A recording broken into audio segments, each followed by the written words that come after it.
m'appelle Kouka, je suis artiste peintre, issu de la culture hip-hop, dont je suis acteur depuis les années 95. Voilà, à l'époque, j'arrive dans une ville de province que je connaissais pas, à Toulouse. La True School a sévi sur les murs de Toulouse. On voit déjà des grandes fresques colorées en plein centre-ville. Puis là, je tombe amoureux de cette culture.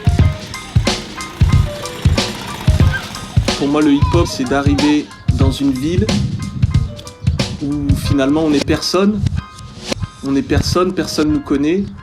Et c'est arriver à se servir des éléments extérieurs de cet environnement urbain difficile pour créer quelque chose.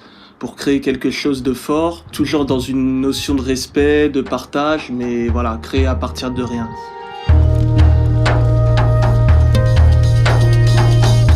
Comme je déambulais pas mal dans la ville, en skate, je me suis mis très vite au graffiti. Voilà, le fait d'avoir un nom, de marquer un territoire comme ça, c'était un peu s'approprier la ville. Puis très vite, le rap qui a suivi quasiment immédiatement.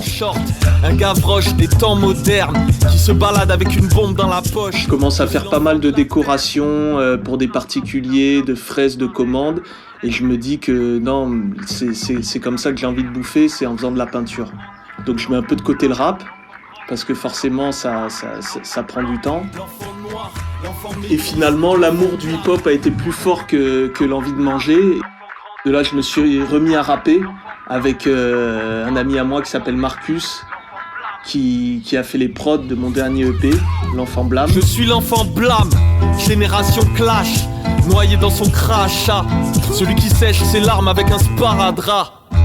Je suis l'enfant terrible, mes cicatrices sont des dents de lait. Je suis l'enfant des villes, le petit-fils d'une époque de rêve. Je suis un pur produit du goudron, marchant sur les... Et ensuite, j'ai continué aussi la peinture, mais pareil, j'ai continué la peinture en essayant de trouver une voie très personnelle, vraiment un message de paix, d'unité, de partage, des valeurs qui m'ont amené jusqu'ici en fait, qui ont fait de moi ce que je suis aujourd'hui.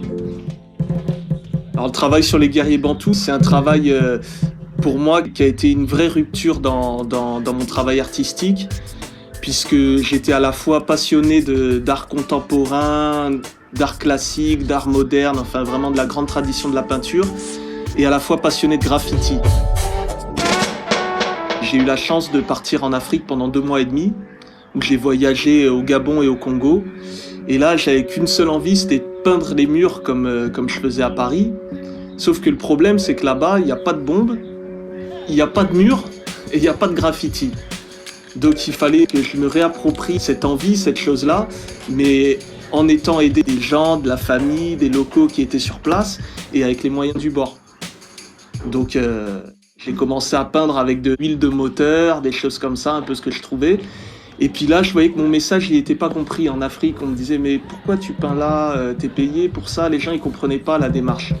Ils ne comprenaient pas le sens, le fait de peindre, de perdre son temps à peindre sous le cagnard, sans but précis, dans des endroits abandonnés, ils ne comprenaient pas.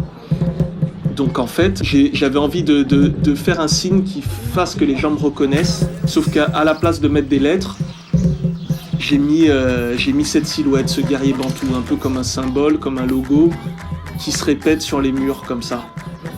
Et totalement dans la démarche du graffiti, de reconstruire une géographie comme ça, de reconstruire un territoire, en peignant dans des lieux symboliques où j'étais passé.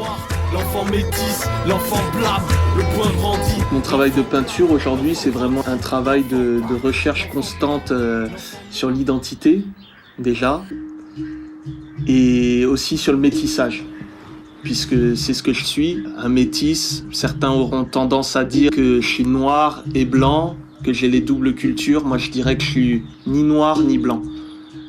Je suis moi, une personne unique, un mélange de cultures. Et voilà, c'est ça que j'essaie de transmettre à travers ma peinture.